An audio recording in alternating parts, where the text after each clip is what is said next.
Nakita siya sa tabi ng daan, buhangin damit, ngiting mahinahon. Mukha niyang walang galos, kulay rosas ang pisngi, ngunit tila ba hindi siya naririnig ng iba. Nag-usap kami ng mahabang panahon.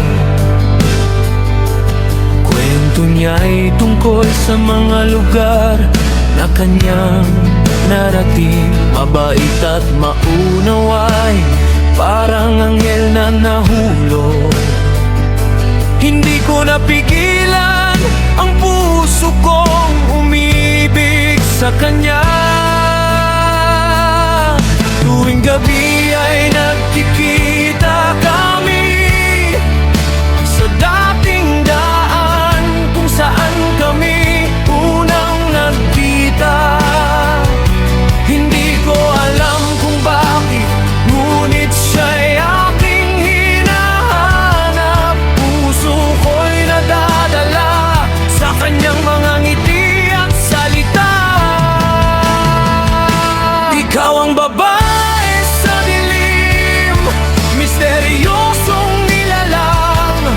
Pusong ko'y binigay sa'yo, hindi ko alam kung bakit, ngunit sa bawat yakap mo, ramdam ko ang lamig. Parang hangin lang na dumadaan sa aking kamay. Ikaw ang babae sa dilim, aking minamahal. Gusto kong malaman lahat ang mga sikreto mong dala, ngunit baka hindi ko kayang tanggapin ang katotohanan na ikaw pala ay hindi na nabubuhay ngayon na.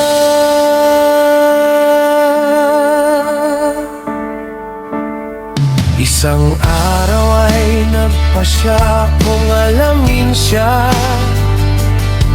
Sinundan ko siya patungong isang lumang libingan. Doon ko siya nakita na nakatayo sa isang puntod. May pangalan at petsa, 10 taon na siyang wala na. Nangihinang ako at hindi makapaniwala. Kinuha ko ang lumang larawan na nakasabit doon. Ito siya, ang babae na aking minamahal. Ang babaeng akala ko'y kasama ko hanggang ngayon. Dumating ang isang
nakalaya.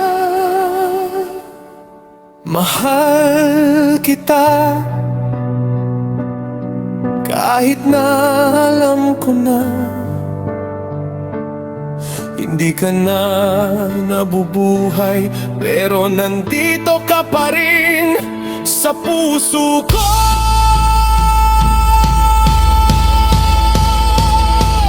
Ikaw ang babay sa dilim, misteryosong nilalang.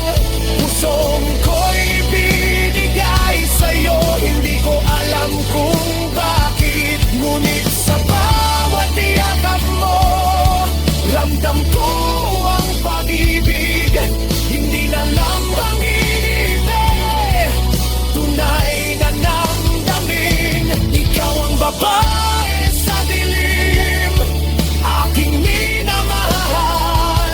Ngayon ko na alam lahat, ang mga sikreto mong dala. Tanggap ko ang katotohanan, hindi ka na nabubuhay, pero ikaw ay nananatili sa puso ko hanggang danayo. Ikaw ay nandito pa rin sa bawat gabi kong nag-iisa.